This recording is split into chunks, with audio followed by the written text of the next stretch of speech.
ng call natin dito kay GX. Naalala niyo yung video natin, no? So umangat mga lodi. So saan ba natin nakuha itong pattern na to mga lodi? Na tiningnan natin mga idol, yung nasa ilalim. So ito yan mga lods, no?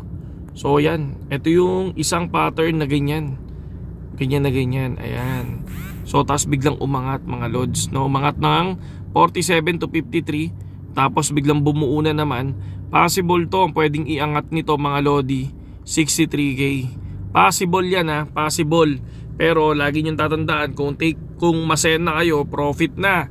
Kasi from 50,000 to 57,000, ang laki ng tinaas na noon. Yung iba 800%, 900%, yung iba nasa 1,000 dahil depende sa leverage.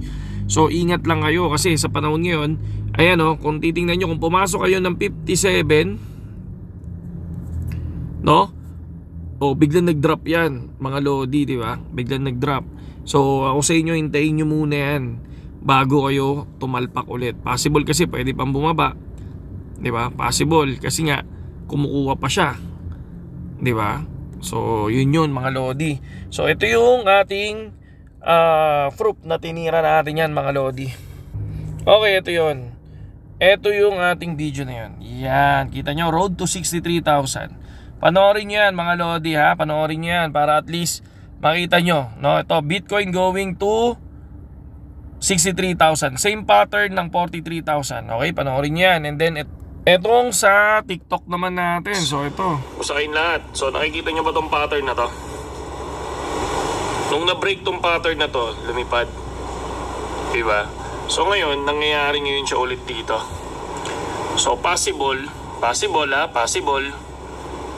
pwedeng lumipad, no? Going 63k, kaya ba? So tingnan natin kung anong pwede mangyari.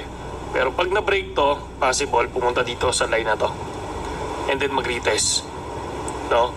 So ito, expected natin gumalaw.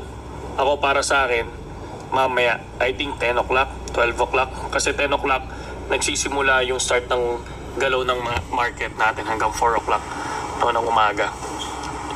Check natin lahat yan. Okay, gain lahat. So nakikita nyo ba?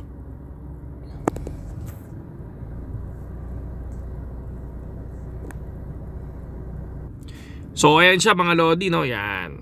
Okay, kitang-kita naman. So ang Binance malapit nang maban sa Pilipinas. Yun ang sinasabi ngayon sa news. So ingat lang mga idol, ha. Sa mga gustong pumasok sa BitGet, ipalit nyo muna sa Binance. Ayan, nandiyan yung link natin sa description. Yun muna ang gamitin nyo mga idol para at least safe na safe yung mga asset ninyo. So syempre basahin nyo muna kung ano yung proof of stake ng BitGet kaysa sa Binance. Pero kasi ang Binance pag nawala, mahirapan kayong ma-pull out yung asset nyo. Okay, saludo sa lahat kay GX. Magandang gabi sa inyo lahat.